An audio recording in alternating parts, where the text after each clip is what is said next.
یہ بابا فرید کو کیا ہو گیا ہے، بہت بیمار ہو گئے ہیں۔ دوسرا کہہ رہا ہے کہ ان کی بیماری کی وجہ جادو ہے،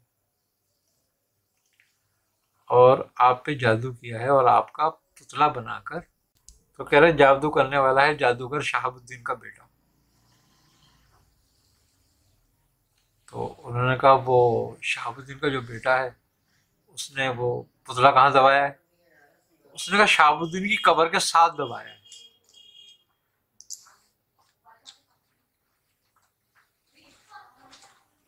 تو وہ کہہ رہا ہے کہ دائیں دبایا یا بائیں دبایا؟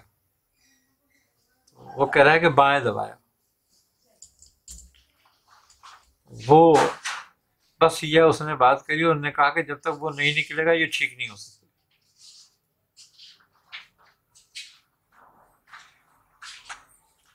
آپ کی آنکھ کھل گئی۔ آپ نے کہا بابا نظام؟ انہوں نے کہا ہاں حضور۔ انہوں نے کہا ایسا کرو، کچھ لوگوں کو لو صبح کو اور جاؤ شہاب الدین جادوگر کی قبر کی بائیں حصہ کھودو۔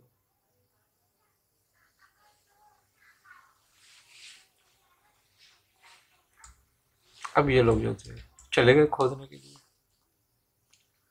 قبر کا بائیں حصہ کھودا، کچھ نہیں نکلا۔ یہ آ گئے، انہوں نے کہا حضرت ہم نے تو وہاں کھودا، وہاں تو کچھ نہیں نکلا۔ آپ نے کہا نہیں اور کھودو۔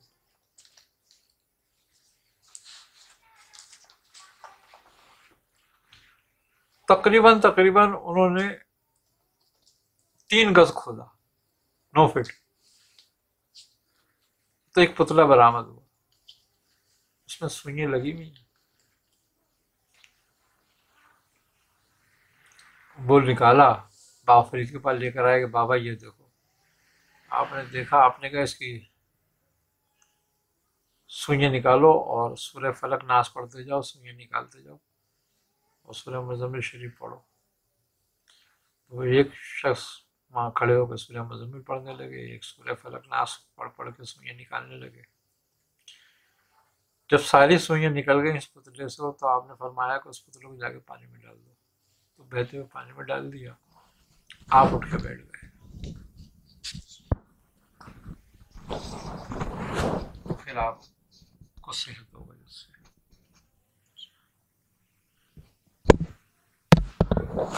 تو یہ نہیں کہہ سکتے کہ جادو نہیں ہوتا۔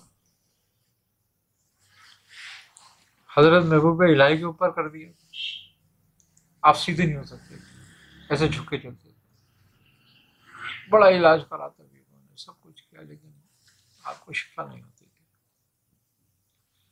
بڑے آپ کے مرید آپ پہ دم بھی کرتے رہتے تھے، لیکن آپ کو شفا نہیں ہوتی تھی، تکلیف رہتی۔ ایک دن آپ کے ایک مرید تھے، انہوں نے کہا کہ حضرت یہاں پر ریاض پور کی پہاڑی پہ ایک پنڈا دان کے بیٹھا ہے، اور اس کے پاس درد والے لوگ جاتے ہیں اور وہ ایک دفعہ دم کرتا ہے اور وہ ٹھیک ہو جاتے ہیں، کیوں نہ ہم بھی چلیں؟ آپ کو بہت تکلیف ہے۔ آپ نے کہا اچھا بھائی چلیں گے۔ دوسرے دن وہ جا کے چلے گئے، آپ اس کے ساتھ، آپ جا کے جو لوگوں کی لائن پہ لگی ہوئی تھی، وہ بیٹھے ہوئے تھے مریض، آپ بھی اسی لائن میں بیٹھ گئے۔ اب ایک ایک کر کے جاتے رہے لوگ، وہ جاتے اور وہ دم کرتا جاؤ، ٹھیک ہے آدمی سیدھا ہو جاتا، پیر میں ہے، ہاتھ میں ہے، کہیں بھی تکلیف ہو سیدھا ہو جاتا۔ جب آپ کا نمبر آیا تو آپ بھی گئے، اس نے آپ پہ بھی دم کرا، آپ ایک دم سیدھے کھڑے ہو گئے، درد ختم ہو گیا۔ آپ نے دیکھا اس کو، اس نے کہا بابا تسلی کر لو، دیکھ لو صحیح ہو گیا نہیں؟ آپ نے کہا ہاں ٹھیک ہو گیا۔ اس نے کہا ٹھیک ہے۔ آپ نے کہا میں تجھ کو سوال کروں؟ انہوں نے کہا ابھی نہیں، ابھی بہت مریض ہے میرے پاس، بعد میں کرنا۔ آپ بیٹھ گئے وہاں، دیکھتے رہے اس کو، وہ دم کرتا رہا لوگ۔ جب لوگ ختم ہو گئے تو آپ نے اس سے پوچھا یہ بتا کہ تو نے یہ قوت کہاں سے حاصل کی؟ اس نے کہا اپنے نفس کی مخالفت سے، کچھ باتیں کری اس نے آپ سے، کہ میں ایسے خاموش رہا، ایسے جی رہا، ایسے آپ نے فرمایا کہ تیرا نفس کیا کہتا ہے کہ تو ہندو ہی رہے.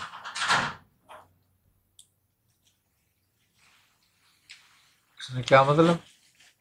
آپ نے فرمایا اگر تو نے نفسی مخالفت کری ہے تو یہ بھی تو کر کہ وہ تو تجھے ہندو رکھنا چاہتا ہے اور تو ہے، پھر کہاں کری؟ آپ سے اس کی کچھ باتیں ہوئیں اور وہ کلمہ پڑھنے پہ راضی ہو گئی اور آپ نے اس کو کلمہ پڑھوایا اور آپ آ گئے. پھر وہ آپ کے مریدوں میں شامل ہو گیا تھا. لیکن مقصد یہ ہے کہ کہنے کی بات یہ ہے کہ کوئی اگر یہ کہے کہ نہیں بھائی مجھ پہ جادو اثر نہیں کر سکتا ہے، مجھ پہ نہیں ہوگا، ایسا نہیں ہوتا. قدرت کا قانون ہے، فطرت ہے قانون کی. اب جب قانون فطرت ایک چیز ہے تو اس کا ظہور ہوگا. جیسے کہ قانون ہے کہ جو بیج بوگے وہ اس کا درخت نکلے گا. تو طبیعت پہ قانون کی فطرت کے مطابق ہر چیز اثر کرتی ہے. نبی کریم صلی اللہ علیہ وسلم کی حدیث مبارکہ ہے کہ آپ نے فرمایا کہ میری امت میں سب سے زیادہ اموات نظر بد سے ہوں گے.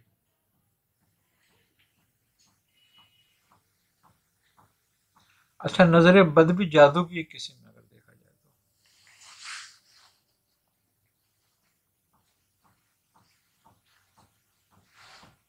ایسے یہودی تھے جو نظر لگا کر اونٹ مار دیا کرتے تھے. ایک ایسے ہی یہودی کو نبی کریم صلی اللہ علیہ وسلم پہ نظر لگانے کے لیے لایا گیا تھا.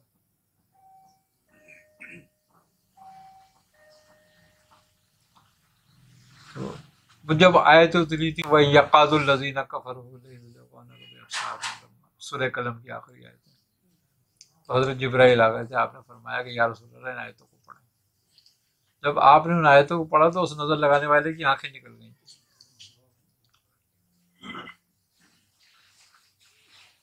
تو یہ سب کچھ ہے نا. نظر جو ہے یہ جان بوجھ کر لگائی جاتی ہے یا بالکل ارادے سے بھی لگائی جاتی ہے. حاسد کی نظر تو ارادے سے ہی ہوتی ہے نا. آپ نے فرمایا کہ نظر ایسی چیز ہے کہ اگر انسان کو لگے تو قبر میں اور اونٹ کو لگے تو ہانڈی میں چلا جاتا ہے.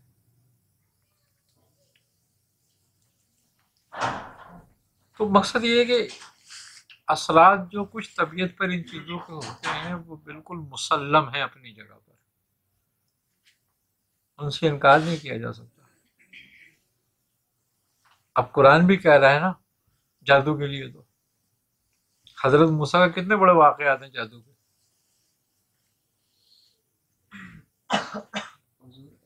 آپ نے ایک جو واقعہ بیان فرمایا بابا فرید الدین گنجی شکر رحمۃ اللہ علیہ کہ میں نے خواب میں دیکھا کہ وہ جب تک پتلا دفن ہے اس وقت تک وہ ٹھیک نہیں ہوں گے. تو اس کا مطلب یہ نکلتا ہے کہ کیا جب تک وہ تعویذ یا جادو جو کچھ دفن کیا گیا ہے وہ نکالا جائے گا تب اثر ختم ہوگا یا اچھا، دو واقعات تو ایسے ہی دیکھنے میں آئے. ایک وہ کنگھی سرکار عالم صلی اللہ علیہ وسلم کی وہ بھی نکالی گئی. ایسا نہیں ہوا کہ اس کو پڑھ کے ختم کر دیا. اور ایک یہ جو حضرت بابا فرید کا ہوگا جو وہ نکالا گیا. اب اکثر ایسے ہیں نکالنے والے بیٹھے میں وہ روز نکالتے ہیں لیکن وہ وہیں کا وہیں رہتا ہے سب کچھ.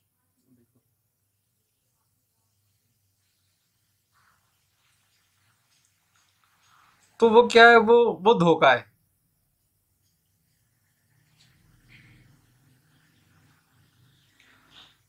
کچھ ارواح بد اور خبیثہ ایسی ہیں کہ جن کو تابع کر لیا جائے تو وہ یہ سب کچھ کرتی ہیں.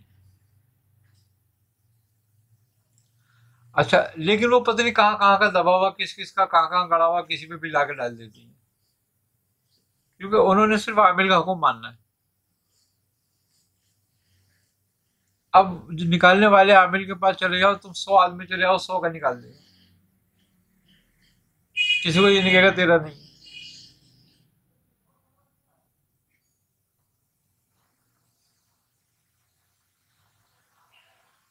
دیکھو وہ ہمارے ایک جاننے والے تھے، اس سورہ فاتحہ پڑھتے تھے، اس سے نکالتے تھے، لیکن وہ یہ کام نہیں کرتے تھے. کسی ان کے کوئی دادا تھے، وہ یہ کام کرتے تھے، انہوں نے ان کو بخش دیا تھا مرتے وقت یہ عمل، تو وہ خود عامل نہیں تھے، تو وہ پڑھتے تھے نکل جاتا تھا. لیکن 10 آدمی اگر آئے نا اس کے پاس، تو کسی ایک کا نکلتا تھا، 10 کا نہیں نکلتا. کہنے کا ہے ہی نہیں کچھ اس کے اوپر، اس کا مطلب ہے جس کے اوپر ہوتا تھا اس کا نکل جاتا تھا اور وہ بندہ ٹھیک ہو جاتا تھا. لیکن جب وہ نکلتا تھا نا، تو وہ شخص آدھا ٹیڑھا ہو جاتا تھا. بولے کیا ہو گیا؟ میں نے کہا کیا ہو جاتا ہے تجھے؟ کہہ رہا میرے اندر جگر میں اتنی زبردست درد ہوتا ہے، تکلیف ہوتی ہے کہ بس. تو اس لیے وہ کرتا نہیں تھا یہ کام لوگوں کو نکالنے کا. کہتے میں کسی کا نکالتا ہوں مجھے بہت تکلیف ہوتی ہے، کیونکہ وہ عامل نہیں تھا نا.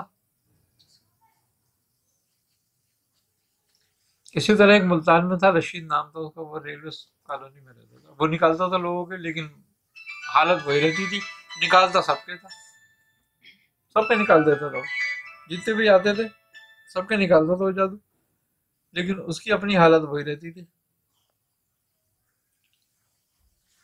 ایسے تو یہاں آنے سے پہلے 3-4 سال پہلے کی بات ہے، تو وہ کرو.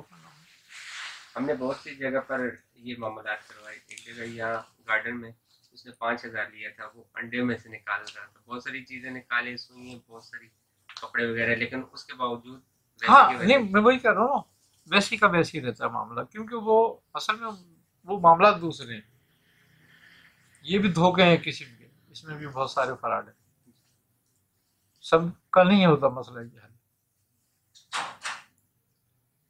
اور یہ ضروری بھی نہیں ہے کہ وہ نکلے گا تو ٹھیک ہوگا، کیونکہ نکلنے کے بعد بھی ٹھیک نہیں ہوتا، کیونکہ ٹھیک ہونے کے لیے باقاعدہ پھر علاج کی بھی ضرورت ہوتی ہے. اب جیسے کہ کوئی کسی کا آپریشن کرتا ہے، ایک چھوٹی بات ہے، ڈاکٹر ہے اندر کو کہہ رہا ہے بھائی تمہارا یہ حصہ گل گیا ہے، اس کو نکالنا پڑے گا. اب وہ نکالنے کے بعد، آپریشن کرنے کے بعد کام ختم ہو جاتا ہے. اس کے بعد تو پھر پورا ٹریٹمنٹ، پورا پرہیز، پورا سب کچھ ہوتا ہے نا، جبھی جا کر وہ، جب تک بندہ بروز صحت نہ ہو جائے پورا. تو یہی حال اس چیزوں کا ہے کہ اگر ہم جب تک پوری طریقے سے اس کو نکالنے کے بعد اس کا ٹریٹمنٹ نہ ہو جائے تو تب تک صحیح نہیں ہوتا آدمی. اور یہ ضروری بھی نہیں ہے کہ سب کا نکلتا ہے، ہزاروں سینکڑوں علاج ایسے ہیں کہ جو بغیر نکلے صحیح ہو جاتے ہیں. بعض معاملات ایسے ہوتے ہیں کہ جو واقعی اس کے ساتھ بند جاتا ہے کہ بھئی یہ جب تک یہ موجود رہے گا جب تک یہ ٹھیک نہیں ہوگا، اس کو نکالنا بہت ضروری ہے. تو پھر وہ اس میں ضرور ہو جاتا ہے کہ اس کو نکالنا چاہیے. نہیں تو پھر ضروری نہیں. اچھا ویسے بھی پھر بشارت بھی ہو جاتی ہے کہ فلاں جگہ دبا ہے، جیسے یہ ہے، کوئی نکل کے نہیں آئی تھی وہ چیز، خود جا کے کھود کر نکالنی پڑی تھی. ایسی بھی نبی کریم صلی اللہ علیہ وسلم کی بھی نکل کر نہیں آئی تھی کوئی چیز. حضرت علی اترے تھے کنویں میں اور نکال کے لائے تھے آپ، ورنہ تو فرشتے نہیں آ سکتے نکالنے کے لیے. تو یہ بھی بات سمجھنے والی بات ہے.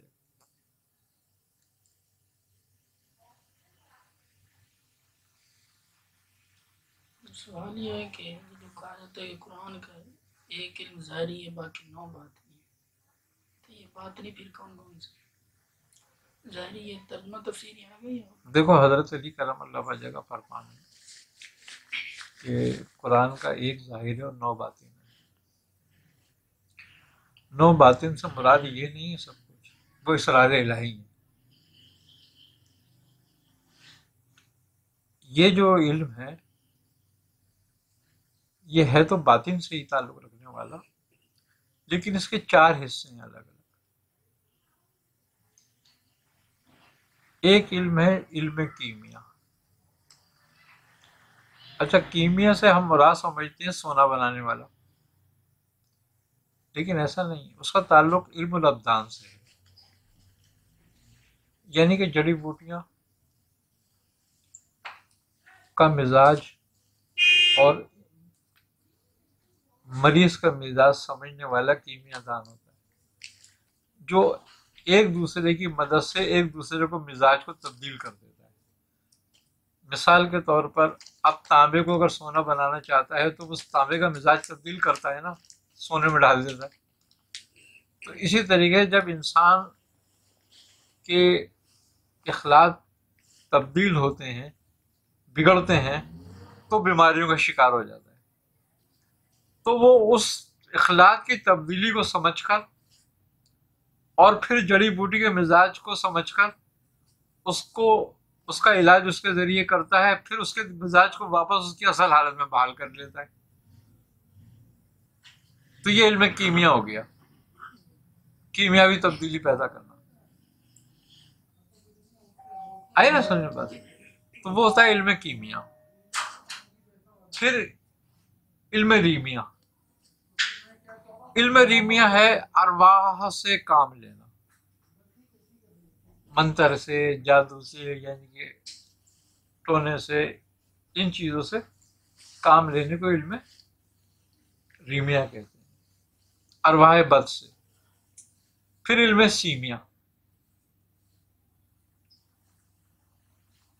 علم الحاضرات،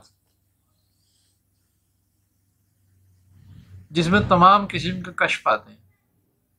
کشف قلوب بھی ہے، کشف روحانیت بھی ہے، کشف قبول بھی ہے.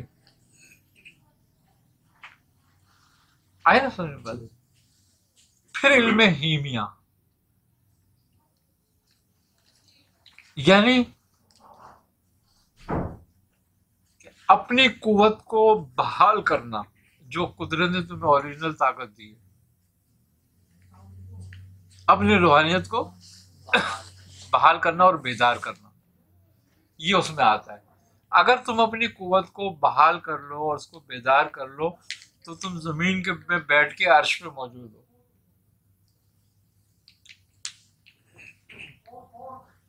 اور فرش پہ بیٹھ کے تحت الذرا میں ہو، یعنی کوئی چیز تم سے محجوب نہیں رہتی. یہ اولیاء اللہ کا علم ہے. یہ کسبی بھی ہے، یہ وہبی بھی ہے.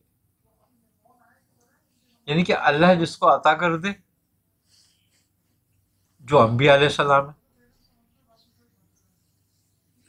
ان کا وہبی ہے. وہبی اعلیٰ درجہ رکھتا ہے. کیوں؟ کہ وہ ان کے مزاج سے نہیں ہوتا، ان کی مرضی سے نہیں ہوتا، وہ اللہ کے حکم سے ہوتا ہے. تو اللہ جتنا اس کو کھول دے، اس علم کو ان پہ ظاہر کر دے، اس کی کوئی حد نہیں ہے. لیکن کسب کی تمہارے حد ہے. جب تم کسب کرتے ہو تو وہ ایک حد تک کر سکتے ہو، اور تم جتنا کرتے ہو تم اتنا تم کو حاصل ہو جاتا ہے. وہ علم حتمی ہے اور حقیقی ہے. یہ علم حادث یعنی کہ عارضی ہے، کسب سے حاصل ہوا. یہ سلب ہو سکتا ہے لیکن ان کا سلب نہیں ہوتا.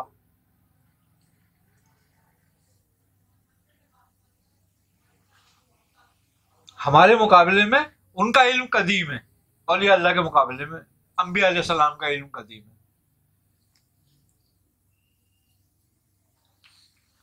اور انبیاء علیہ السلام کے مقابلے میں سرکار دو عالم کا علم قدیم ہے.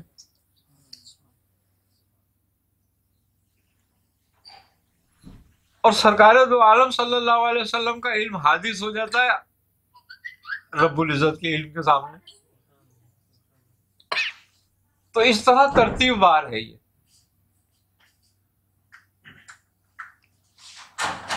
آئی نا سمجھ میں بات؟ لیکن مخلوق کا اول تا آخر ایک دوسرے کے لیے حادث اور ایک دوسرے کے لیے قدیم ہے، کہ وہ درجہ وائز ہے. اب اولیاء اللہ میں جس نے جتنی کری، تو یہ علم جو ہے سارے کے سارے یہ باطن کے علم. اب اس کے بارے میں کوئی زیادہ وضاحت کوئی نہیں کرتا.